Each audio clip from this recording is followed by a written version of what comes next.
उत्तराखंड सरकार प्रदेश में heli connectivity और हवाई कनेक्टिविटी को बेहतर बनाने के लिए लगातार प्रयास कर रही है। इसके तहत राज्य में नए पर्यटन और धार्मिक स्थलों तक हेली सेवाओं के विस्तार की योजना पर काम चल रहा है, जिससे न केवल पर्यटकों और श्रद्धालुओं के लिए सुविधा मिलेगी, बल्कि आपदा के समय राहत और बचाव कार्य में तेजी के साथ संचालित हो पाएंगे।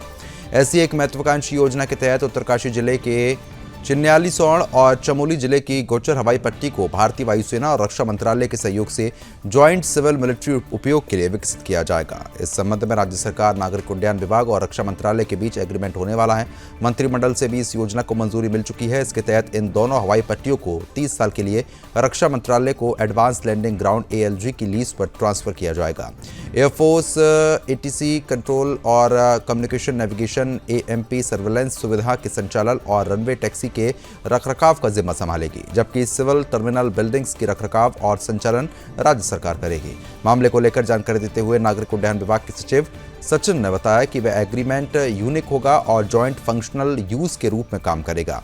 इससे न केवल हेली कनेक्टिविटी में सुधार होगा, बल्कि भविष्य में देहरादून से चिन्यालीसौड़ और गौचर को फिक्स्ड विंग विमान द्वारा जोड़ना भी आसान हो जाएगा।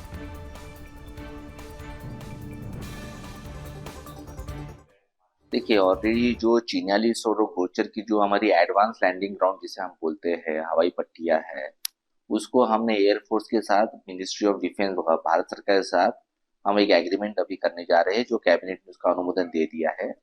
इसके अंतर्गत हम रक्षा मंत्रालय और उसके माध्यम से इंडियन एयरफोर्स को ये दोनों हवाई पट्टियां, जो चिन्यालीसौड़ की है और गोचर की है, ये आने वाले 30 सालों के लिए हम लीज पे देंगे, जिसके अंतर्गत ATC सुविधा, CNS सुविधा, यहाँ का टैक्सी वे, रनवे, इसका ऑपरेशन मेंटेनेंस, ये सारा इंडियन एयरफोर्स देखेगा।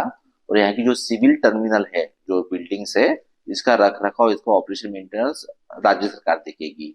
ये अपने आप में एक पहली तरीके का एक यूनिक एग्रीमेंट है, जिसको हम ज्वाइंट यूज कहते हैं, ज्वाइंट फंक्शनल यूज।